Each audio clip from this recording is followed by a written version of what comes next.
Well, howdy diddly dandy there, chums, 'tis I, Captain of the Steves, and today, chums, for you guys in the viewerverse, I want to give you a little bit of a review of the latest expedition in No Man's Sky Breach.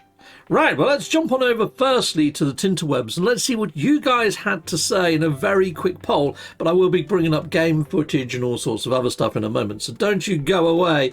Poll first, though, people. Let's jump on over to Tinterwebs. I guess.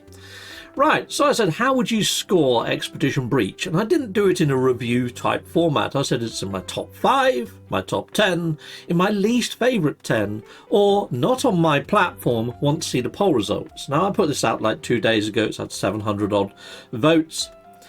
And it still isn't out on quite a few platforms. I don't believe it's out on Switch 1. I don't think Switch 1 is ever going to get Corvettes at this rate. Now, or any future expeditions that use the Corvettes or give Corvette parts. Which, at the moment, we've had no clarity from Hello Games on that front. What's going on with Switch 1? PlayStation 4 hasn't had the update. Same scenario. Does this now mean that PlayStation 4 is in the same boat as Nintendo Switch? We don't know. We don't know. We know that it crashes every frickin' 30 seconds when you try and play it on PlayStation 4. We haven't had no official stuff happen from Hello Games, and it is annoying a fair swathe of my audience, so I have to mention it, people. But anyway, it's in my top 5. 11% of people say it's in their top 5. When I first started playing it, and I'd done Phase 1 and Phase 2, I would have agreed. Apart from Phase 1, there was a very confusing milestone, trying to find those hungering tendrils, because of the mission text was bugged out. That has done my video a lot of favours, Phase 1. In Phase 1, it's got like 3 times as many views as any of my other videos, mainly just for that milestone. It wasn't clear, it wasn't good, and it still hasn't been fixed or patched. In my top 10, 35% of people have hit that up. In my top 10. After I finished the expedition, spoiler alert, that's kind of where I would place it. I'll place it in the top 10. Considering that we've had 20 of them, I would say this one is just teetering into my top 10. And we'll go into the reasons as to why when I get to gameplay and all that sort of shenanigans. In my least favourite 10, 20% of people have hit that one up. Not on my platform, want to see poll results, 34%. And that's equal to the top 10 argument bar in a roundabout way, 1% difference. But that's probably from the frustration from Switch players and also PlayStation 4 players. The amount of people that look, PlayStation 4 still waiting for the update. I've actually messaged out to Hello Games and said, what's going on with PlayStation 4? Do you realise it's not out on PlayStation 4? I can see that they've seen the messages I've sent. I haven't had a single reply, but I have tried my best to get an answer. I'm not getting an answer, and it's the same on the Nintendo Switch front. I even pointed out or put screenshots of their website showing that, it looks like it's for sale on the PlayStation, on the Nintendo Switch 1, that they should be getting Corvettes at the very least, or at least it's alluded to. Still, no reply. I said, could you maybe just do a statement or something at the top of your patch notes, or maybe even just a news update that just says where you are with Nintendo Switch, whether you're working on it, you're trying to get it to work, please be patient, or this is never coming. We're very sorry, but the Nintendo Switch version is very much a version now, and we're going to be leaving it behind. Sadly, you're not being able to do the Reduxes. Just something. I'm hoping that they do it in the Reduxes for Christmas. If they give out the Redux Expeditions for Nintendo Switch at Christmas, it'd be nice if they made that abundantly clear what 2026 is going to look like for the Nintendo Switch 1, wouldn't it? If they did let Switch 1 players know what's happening on the lead up to Christmas, then at least they might be able to make the upgrade to PlayStation, or to another console, Switch 2, PlayStation 5, whatever, so they can enjoy No Man's Sky if that's the game that they bought the Switch for. I mean, a lot of people that had the Switch bought No Man's Sky to play it on the go, especially with the cross-save. But now even the cross-save versions don't work cross-save. Anyway, I've been scrolling slow enough for people to see their comments so you can get a decent idea of what people are saying about this expedition. And just to touch on this last one, I despise the water welds. I'm stuck at the point you need to make a sub to continue. I think I'm done with this game. Yeah, a lot of people have also struggled with the milestone of getting over 1,000 views in depth. I think they maybe set the bar a little high on that, because that oceanous planet, there's only a few areas where it goes down to the 1000 U's. What I would suggest people is, if you do get the Nautilin, install the scanner and scan for an underwater relic or an underwater building.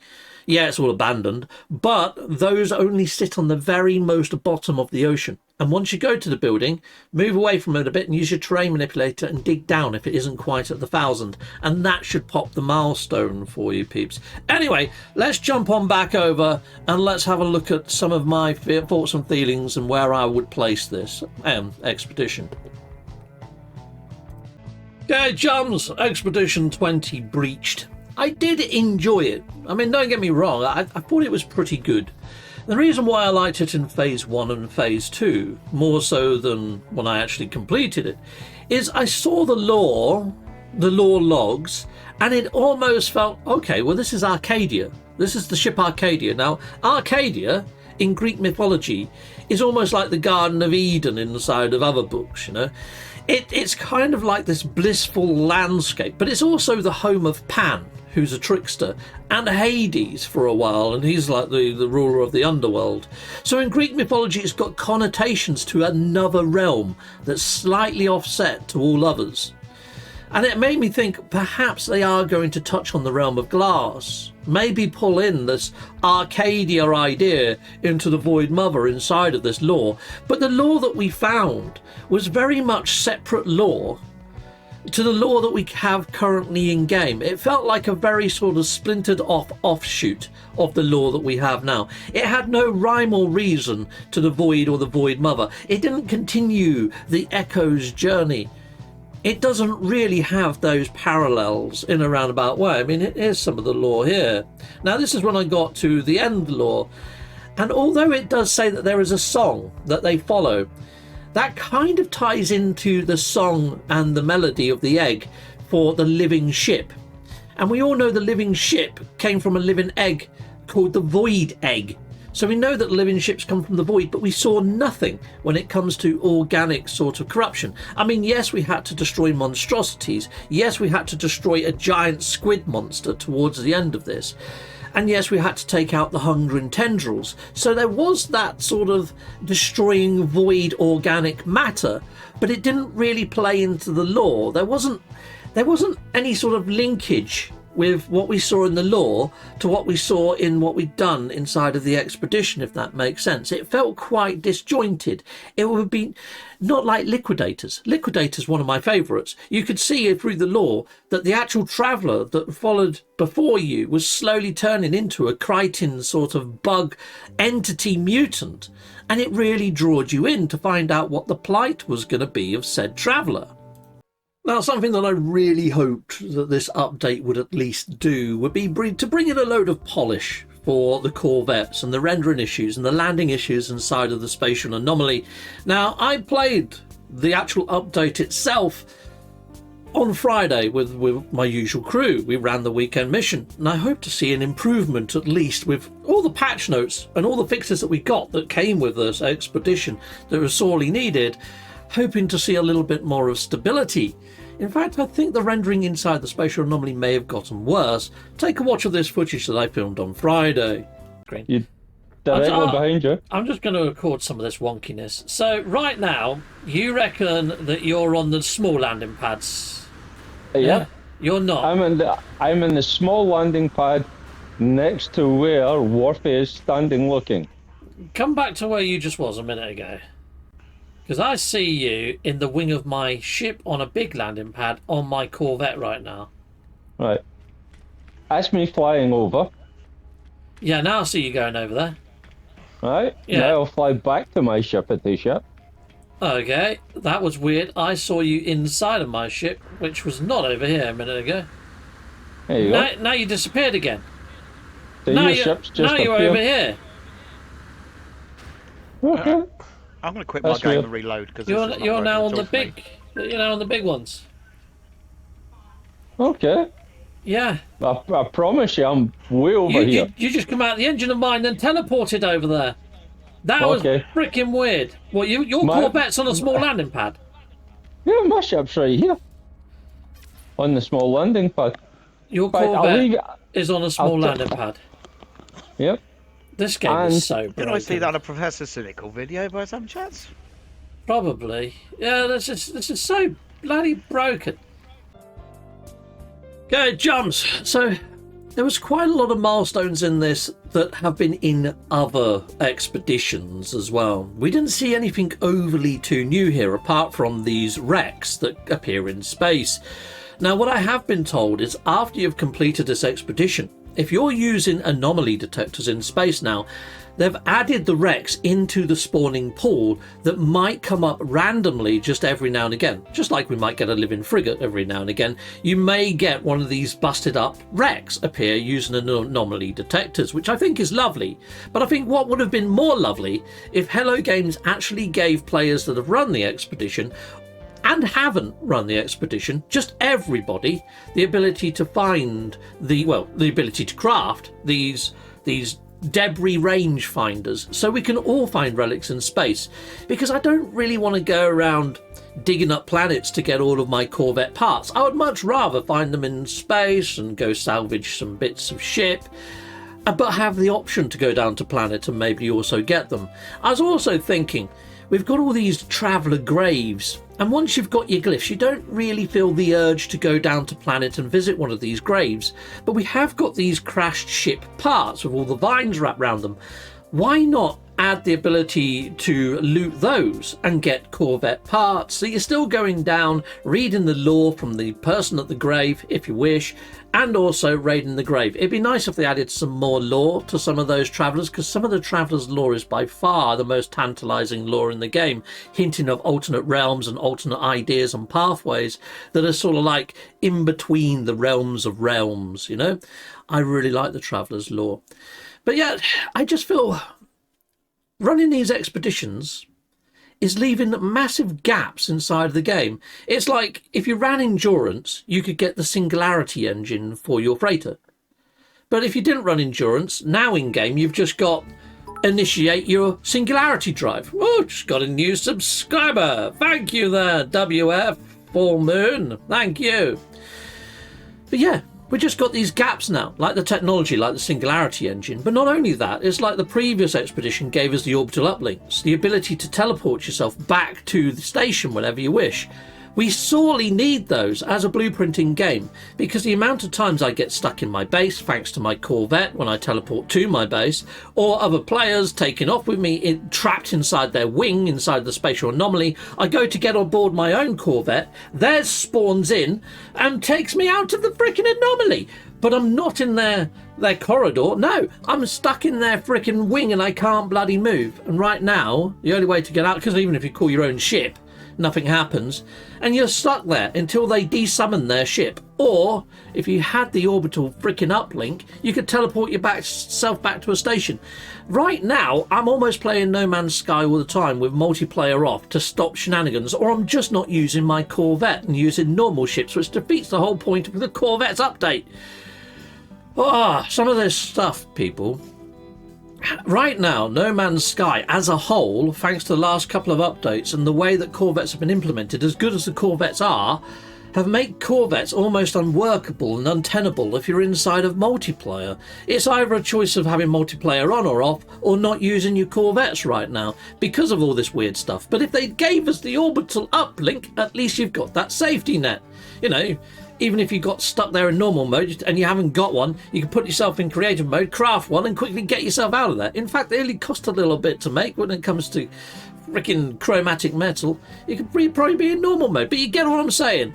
We need escape methods, especially now there's more and more ways of being trolled inside of No Man's Sky.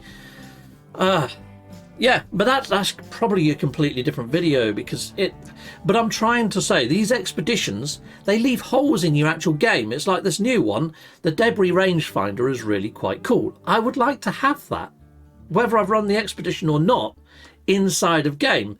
It's like the relics expedition. You could get 5 bones that you can't get any other time. You have to get them inside of that expedition. But even if you've done it from the terminal, it doesn't register that you've got those bones, so you're not going to be able to complete your catalogue. And there's a lot of people that are completionists, and me being one of them, I'm a bit OCD if I see that I haven't done something. that it kind of niggles. All I'm saying is these expeditions, although they're supposed to add to the game, at the moment they're also subtracting from the game in a roundabout way, because it's leaving massive holes either inside of your technology tree, inside of your blueprint tree, inside of your catalogue when it comes to finding bones, like you can see what's happening in the background right here. You just can't get 5 bones unless you've done the Relics expedition, and you have to run it from the title screen. It's like if you do want the rangefinders, the orbital uplinks, the blueprints to actually do them, you have to start a brand new fresh save. I mean, I've got one that I've called orbital uplink. I'm going to run the expedition again from the title screen to have the technology of debris finders, because I think they're cool to craft and give out to people. People on PC can fire up a save editor and toggle on these blueprints for their legacy save, but people on console, they can't do that. It would be nice if when Hello Games puts in the Redux this year, that one of the additional rewards, if you've already run it, is the blueprints for all the things that have been missing in every single expedition to date. The 5 bones, the rangefinders, the orbital uplinks, all the things that I've pre-mentioned. So if it was worthwhile running these expeditions again around Christmas, otherwise I just don't see the point. Anyway, we've gone off on a little bit of a side tangent and we've got to my subscribe animation. Please hit subscribe, people, if you haven't already, and if you have, and you've got the hype button, please hit the hype button. It helps the channel immensely. So, chums, something I do want to point out, though, is the actual planets that we visited inside of this expedition, inside of these purple systems, especially the starting planet. They were all bangers. I really enjoyed every planet that I visited inside of this. The variety inside of purple systems could be overlooked, and I think this expedition really drove home the fact that the purple systems are where the variety is at when it comes to terrain and mixes of biomes, and the moons all having water, or a lot of them having water. There's just things inside these purple systems that are just brilliant. And yeah, it has invigorated my need to explore the purple systems that little bit more. So every Monday from here on in until something else happens, I will probably be touring purple systems. In fact, I did one just the other day. I put a link so you can go hit that up. I guess. Yeah, I hope you see you next Monday live for that, because I name the creatures after the people inside my live chat, and it can be good fun. So anyway, chums, going back to this expedition of Breach. I found the rewards inside of this expedition to be pretty good when it comes to building out that really awesome looking Corvette, and trust me, I've built a really lovely Corvette that I like a lot. It looks like a TIE fighter. But the patch notes for this, people, let me just jump on over and show you the patch notes 1 second. Okay, well, when you look at the patch notes, you can see there that it says Nintendo Switch 1 and 2, right? And you can also see there that it says PlayStation 4. Yeah, clear as crystal. I've all got Breach. I think Hello Games has pushed it out to these platforms. It's just down to the platform owners whether they've signed them. But what doesn't make sense, if it's out on PlayStation 5, why the fudge did Sony not just allow it for PlayStation 4? Is it because it's crashing every 30 seconds on PlayStation 4 or something? Or just falling over on its knees? Or is it because it's now a Nintendo Switch type thing? Is it that PlayStation 5 is going to be getting all the updates and PlayStation 4 isn't? There's nothing here from Hello Games to state otherwise, and they've just left players in the dark. I know I've already touched on this, but I'm just touching on it again quickly.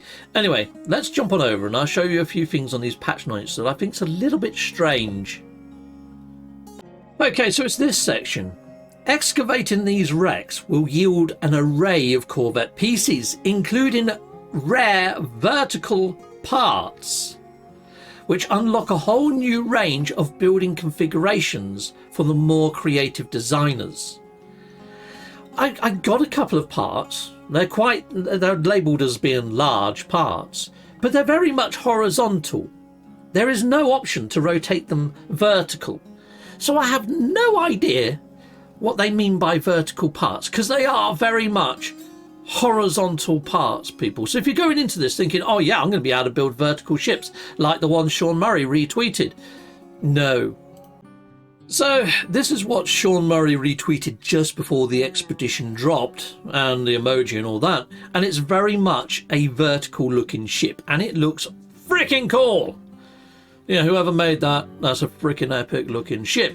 So I was kind of thinking that's probably why they teased this, to make it easier for people to build vertically in this sort of style. So I was a little bit disappointed to find that the parts that we did get weren't that sort of elk. And also they mentioned building large corvettes using these new parts.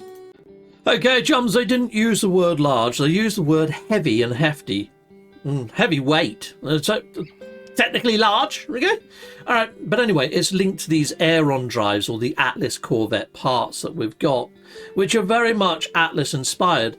The weird thing is, inside of this expedition, we didn't go to a single Atlas station, yet we got these Atlas parts. Whereas a lot of the lore at the moment is moving towards the Atlantid and the Void Mother, or even the Void. I would have kind of thought that the parts that we got in conjunction with the lore that we saw may have been more Atlantid inspired, purple in coloration. I mean, I love these parts. I just don't see how they fit in to the current narrative. But then saying that, when you go to the Korvax, I always get mixed up with the Corvettes, Korvax monoliths inside of Dissonant Systems, at the monolith, you actually get given an Atlas multi-tool, even though it's lit up purple. So that whole contradiction in terms of what you might get when it comes to the Atlantid versus the Atlas is very much part and parcel of current game at the moment, because that really confuses me. We're going to these Void Mother run monoliths, and then we get given Atlas multi-tools. Doesn't quite work, doesn't quite equate, does it? And that's kind of how I felt about this expedition and the parts that we're gifted. I thought this would have been an opportunity to drive home the Void Mother and perhaps give us Void Mother related stuff, or Atlantid related stuff that's got a purple hue rather than a red. You see, I saw this screenshot and I saw this ship here and I thought, oh my god, look at those engines. I really want those engines. Those engines are freaking big boy engines. That must be the heavy parts, right? That must be these heavy, hefty parts that they're on about. No, what this is they've actually put a load of parts together to make that engine look like an engine. That is an actual built engine. I mean, it's a freaking beautiful ship, but it didn't help me equate what was actually inside of this update to what isn't inside of this update. And I think communications from Hello Games have been very lackadaisical on pretty much everything, to be fair. And all the bugs that I found inside of game were mainly around how the mission text was worded, or how it actually popped up as helper text during the actual mission. It was very sort of hard to follow at times. So yeah, it was even like when you're actually salvaging the wrecks in space and stuff, that I found it really peculiar that when you scanned, it still showed the two nodes that you had harvested as lit up. I was going back to those nodes, trying to shoot them, trying to get underneath the frickin' wreckage to see if I could pop them or whatever. It was a frickin' nightmare. And then I realised, no, it's this little lunchbox floating around that's got a completely different chevron marker. And the actual mission text does not say you need to recover a log. It just says harvest the frickin' wreckage. And it's like, what the flying fudge am I supposed to frickin' do, mate? Throw me a frickin' bone. I used maybe 2 other rangefinders before I realised that there was this little floating lunchbox in frickin' space. Done my frickin' nutting. But then after you've done one, it made sense. But it was the first phase that I was really like, oh, these tendrils and the blinking salvaging of. Oh, I can see why people might get frustrated. And like I say, it wasn't really due to an actual bug. It was just poorly written, poorly worded. And it again makes you think, well, they've got 7 dedicated testers now that have probably run this back to back. You would like to hope 7 people running this expedition, you would like to think one of them read the text and said, hold on, these tendrils, the mission's a bit fudged here. Or, I don't think it's all that obvious about this little floating bloody lunchbox. 7 testers, 7 runs. Come on. Really? I find that hard to believe. I mean, don't get me wrong, I do like this whole salvaging idea. And the idea of this spacewalking adds a whole new dimension of play, and I really hope Hello Games utilise it a heck of a lot more. It's the message descriptive text, the communication of how you do things that just didn't really line up, especially for new players inside of this game. And let's face it, Hello Games attracted a heck of a lot of new players, so I'd like to hope that they focus more on the written text and help. But that said, I mean, it helped my videos. I had a lot of people hitting them up because that's the only way that they were finding out how to do these things. So double-edged sword for me, but I want the best experience to be for the players, not so much for my channel, although that's kind of nice in itself, but it's you know what I mean? I need to point this stuff out. I need to be critical of something that people have echoed inside of my comments. Just to show what I mean, I've just done a quick search on my comments for the word tendrils, okay? And even just 1 hour ago, I'm still having people thank me about, you know, I was stuck on the tendrils mission. Thanks a lot, you helped me with the... yeah, people getting yeeted across space. There's a fix coming for that yeeting across space, people, so don't you worry. But look at all these about the tendrils. Yeah, definitely frustrating and confusing. 3 days ago about the tendrils. Yeah, just if I put in the word bugs, I'm going to get quite a lot of messages just on the word bugs as well. So, yeah, just keep that in mind, that there are quite a lot of bugs still inside of this expedition, and that has to be reflected inside my score because I see all of this. Okay, now what bugs me is Sean Murray actually went on stage once and said, look, all this negative feedback that I was getting on the launch of No Man's Sky, I routed all of that to my mobile phone and I was seeing it all. I shielded my team from it. Hero of the Murrays, I guess. Well, content creators right now are getting bombarded with all these bugs. They're getting bombarded with all the stuff that it's not out on Switch. What the fudge do I do? Nintendo Switch 1 players, what about us? Do you know what's going on? Can you please reach out to Hello Games for us? Or PlayStation 4 players now, can you please reach out? Can you please reach out to Hello Games? I know that, you know, you've probably got better luck than me. Which is true. It's true. But when it comes to reaching out to Hello Games, I mean, yes, I can DM them because I've got like the Twitter blue tick, yeah? So I can message them. And it shows me if they've seen my message. That's all I get. I've seen your message. Sometimes I might get the odd reply, but it's mainly been about, you know, the No Man's Sky meetup, stuff like that, or visual issues that have been experienced or whatever. It's never anything about release dates or release times or release niggles. I've asked about Nintendo Switch. I've asked about PlayStation 4. I can see that they've seen it. No replies. So I'm sorry, I haven't got any news for you if that's what you're here for in a roundabout way. But people, there are some new Corvette parts added in, and these are them. The ones that you see behind me right now, these are those kind of vertical parts that they're on about. Now, if you've used any of these parts, you tell me which one of these parts is vertical.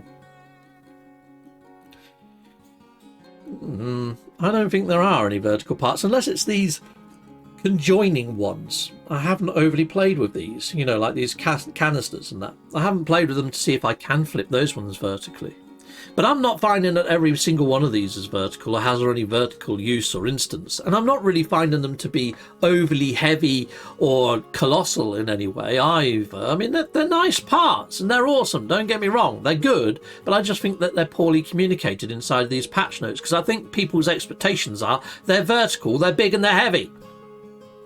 They kind of just feel very normal. I mean, look, you can see the usage there. They've used them horizontally. Well, if they are vertical, show us some freaking vertical configurations then. Well, I'm not seeing any of these look anything vertical. But yeah, they've improved a couple of the snapping points and things like that. I would suggest maybe checking to see if you can still do whichever glitches you do at the moment.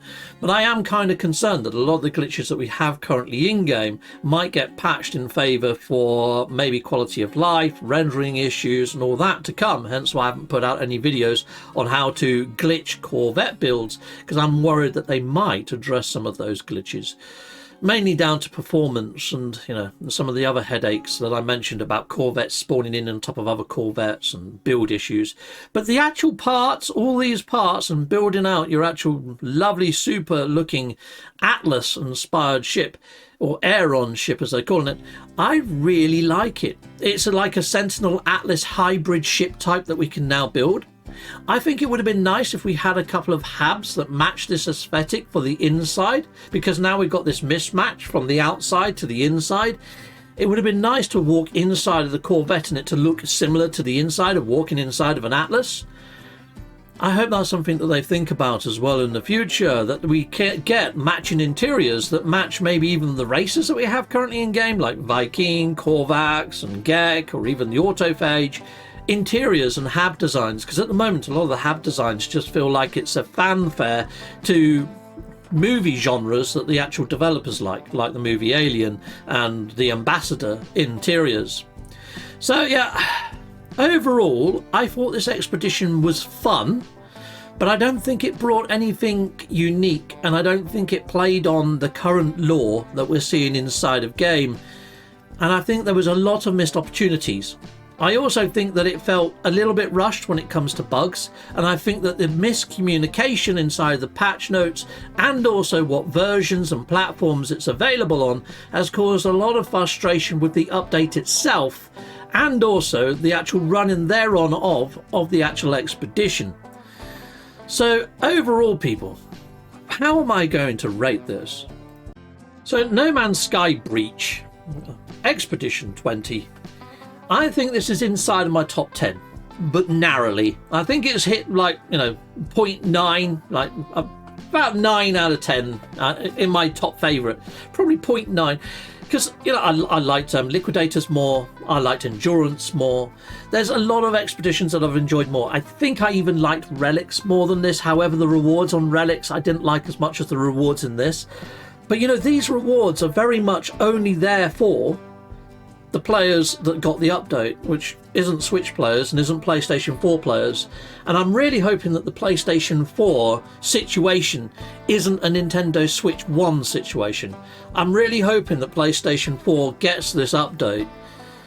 And I'm really hoping that Hello Games is a little bit more forthcoming with their communications over the Christmas Redux period when it comes to where they stand with Nintendo Switch.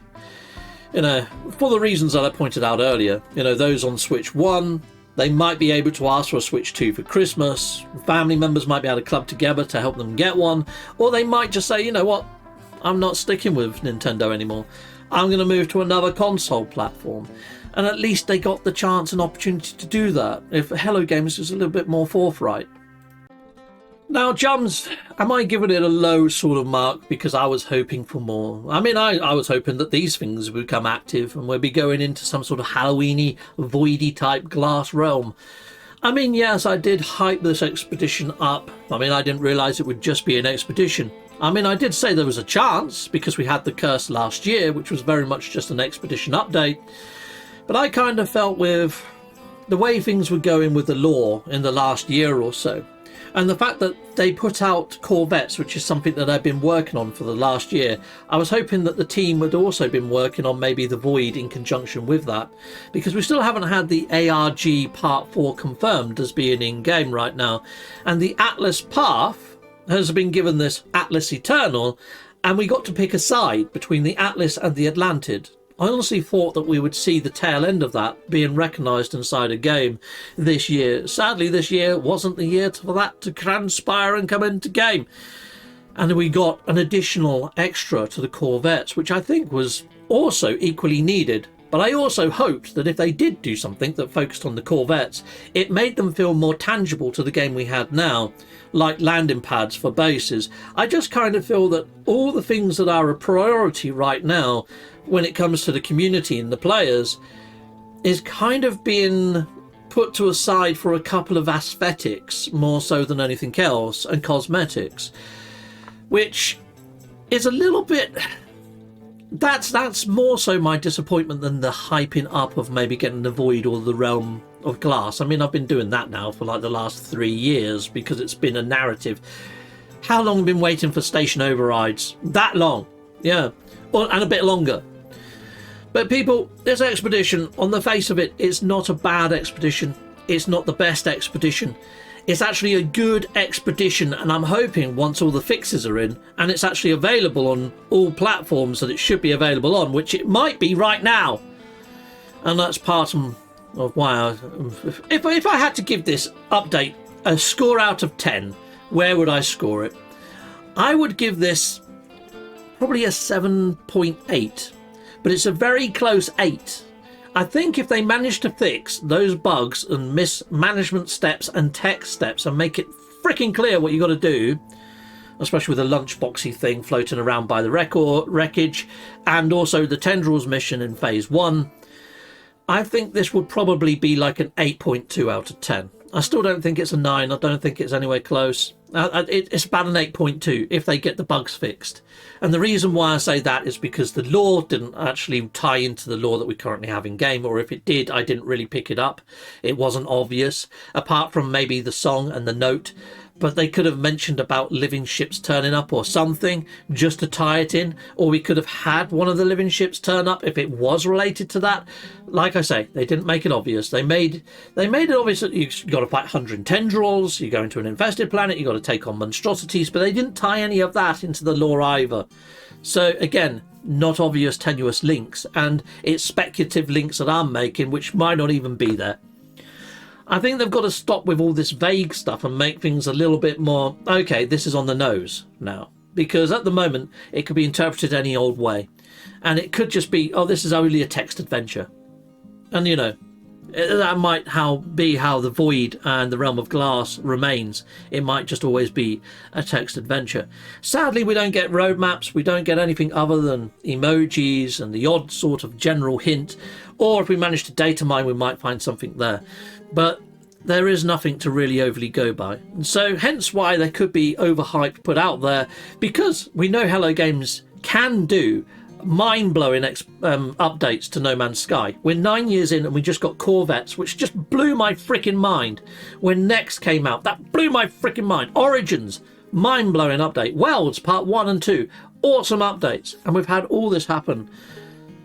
So it makes you feel that the potential is there and Hello Games can deliver on that potential. And yes, people may expect that potential to be delivered on every update, but can you blame them? I don't think you can. And to be fair, whenever there is any of this overhype or over speculation, Hello Games may see it and go, that's what the community wants. Okay, well, let's start working on that.